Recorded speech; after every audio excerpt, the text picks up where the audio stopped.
Napoleon and the Ubermensch.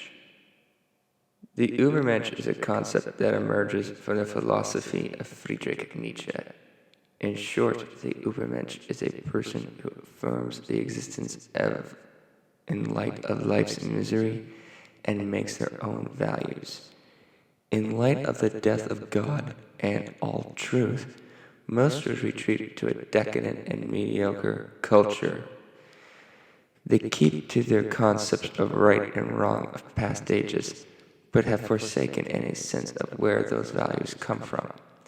According to Nietzsche, when we create our own reality without retreating to society for guidance, we become closer to the Ubermensch.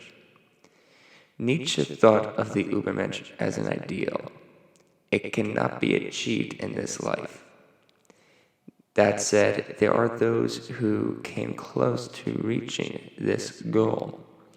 One such person, along with Goethe and Julius Caesar, was of course Napoleon, who achieved something close to Ubermensch status. While it's an odd example, I know here's one example of Napoleon's ability to transform his world, which is part of being an Ubermensch.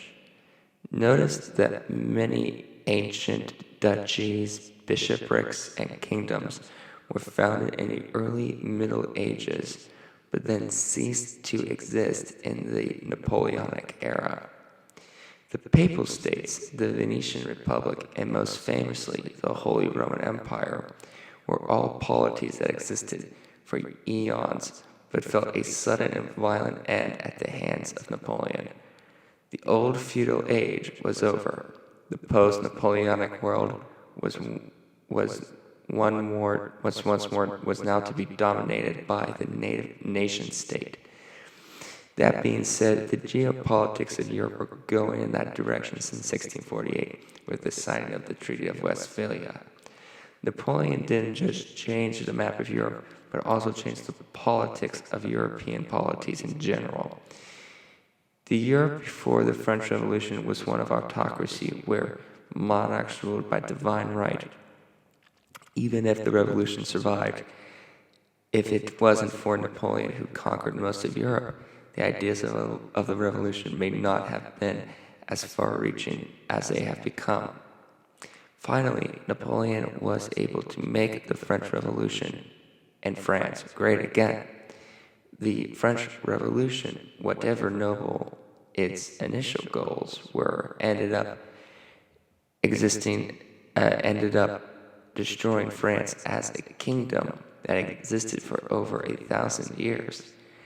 It should come to no surprise then that chaos absorbed France in that decade following the Revolution and before Napoleon's rise.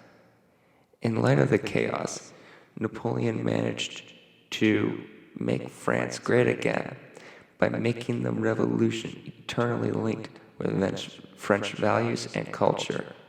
His beliefs in the basic ideals of the revolution, as well as his charisma and leadership, allowed millions to support him. In short, Napoleon became the revolution. He became those values. He made his own values. Bonapartism sees the personal as political.